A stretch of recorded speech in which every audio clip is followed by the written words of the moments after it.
Yeah, it's possible. You can stop buying makeup without doing a makeup diet, constraining yourself not to buy anything. I revisited my makeup spending over the years and I came up with some steps that helped me a lot.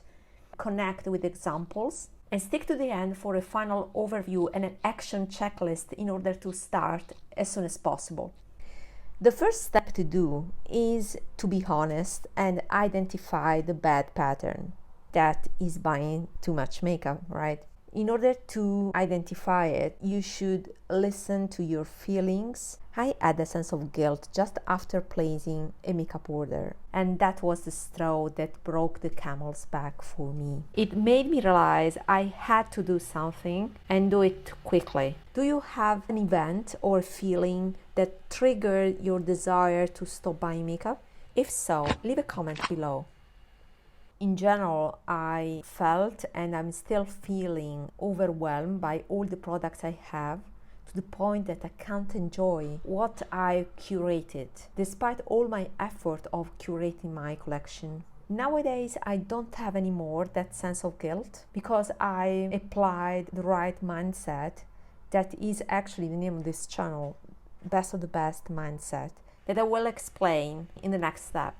But let's talk a little bit more about this first point of identifying the bad pattern. That is the way you can really break the loop and jump outside the bad loop that you are in. You need to be aware and you need to want to jump outside the bad loop where you are. After you have listened to your feelings and you have realized that you need to do something, it's also good to quantify this bad pattern. And the way to do that is to look at how much money you spend on makeup compared to your monthly income. Everybody has a different capacity or a different amount that is going to will to pay for certain things. And in my case, of course, makeup is a hobby and a passion, and I want to enjoy it. I want to see this in a positive way. I mean, it's a hobby like many other ones, and I don't think it's less valuable than other types of hobbies. However, what is not right is when the expenses for makeup really become substantial compared to the monthly income. Set a threshold for that, but be honest by setting a threshold that is feasible. Of course, you can set a threshold that is 0% of your monthly income, but that is not feasible if you have this passion. So set a threshold, and if you realize that in the last 6 months you have crossed that threshold, that means you need to do something and the problem is there. So you need to check whether a passion is turning in a problem. Second step, embrace the culture of quality over quantity. So that is something that belongs to my education, the way I was raised up. I didn't have an income, so I have to rely on my parents' one. And they wanted for me a few things, but the best quality. And I'm mainly thinking about clothing. And it's something that I still do. I try to find the best offers, but I go for high-end clothes rather than fast fashion clothes. It is not only that, actually, I really go deeper and check the fabric. I tend to avoid all synthetic fibers, for example. It can be tricky to embrace when we are pushed to buy everything new and trendy, and maybe after a few weeks is already old. And that is especially true with makeup, but also with clothes. And let's do the example of clothes because I think it's really appropriate. It's not true that you have to spend a lot for high quality clothes. You just have to avoid the bigger brands, check offers or go to outlets. I tend to pay attention to the fabrics and the nature of the fabrics. So what I do is I check the composition of the garments I buy, as well as the ingredients of the makeup I'm buying. I'm not a tailor and I'm not a chemist. But over time, with experience, I identified some ingredients that I prefer not to have in makeup products or also skincare products because I have some allergies, so I have my preferences. I do my best at least to be selective on the fabrics for clothes and ingredients for makeup. So that is really embracing the culture of quality over quantity.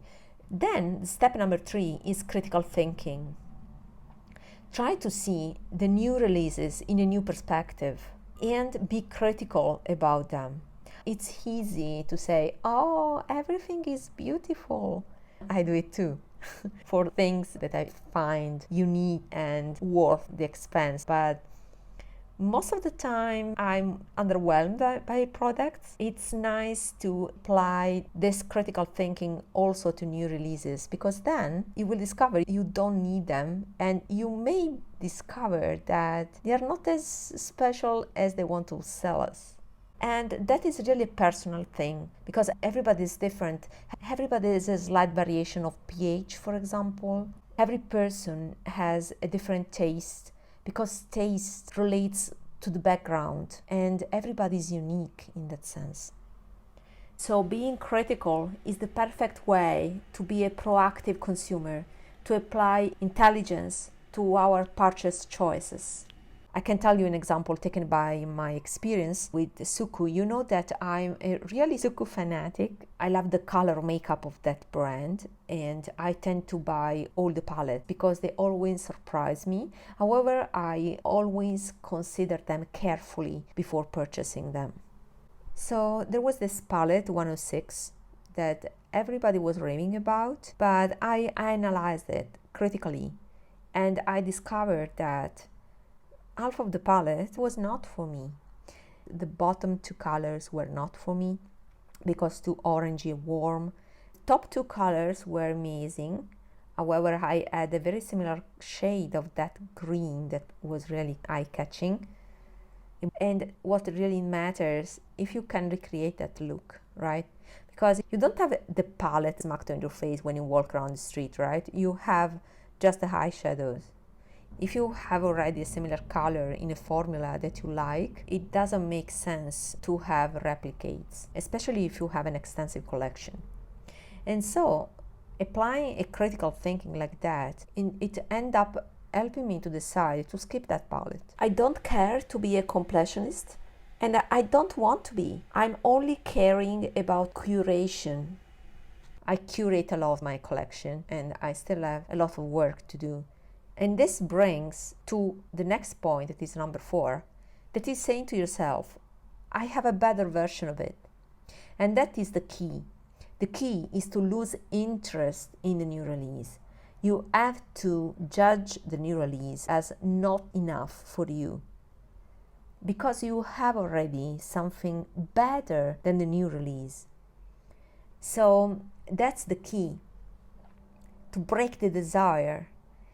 And you can do that only with the critical thinking behind that. So if you realize that you already have the best in your collection, then you won't need anything else. But it's not a constraint that you impose yourself not to buy everything, but is actually the realization that you have much better than that. You already have something better. That really changes the game. Because if you have already something better, you will snob the new product. So this is the right mindset. And of course, there are some cases where you will analyze the product and you will find that it has some features that makes it the best. Because there can be some products that are so revolutionary, so innovative, that may change the game. But that happens less frequently than you may think. Sometimes you can also wait for that formulation to be more common among different brands. And that happened, for example, for that baked gelée gel to powder formula. So to recap, the action checklist you can refer to start your mindset and start stopping buying makeup without the constraint of no buy is this one. So point 1, identify the bad pattern. Point 2, embrace the culture of quality over quantity. Point 3, critical thinking. Point 4, I have a better version of it. To lose that interest in the new release. A perfect example of the application of these steps, in particular the critical thinking, can be found in my videos about the new releases. For example, this one. Actually, the product themselves are not really important. What really matters It's the reasoning behind them. It's the reasoning I apply when I judge any product to decide whether it's a best of the best candidate or not. I recommend to click on that video and let's meet up there.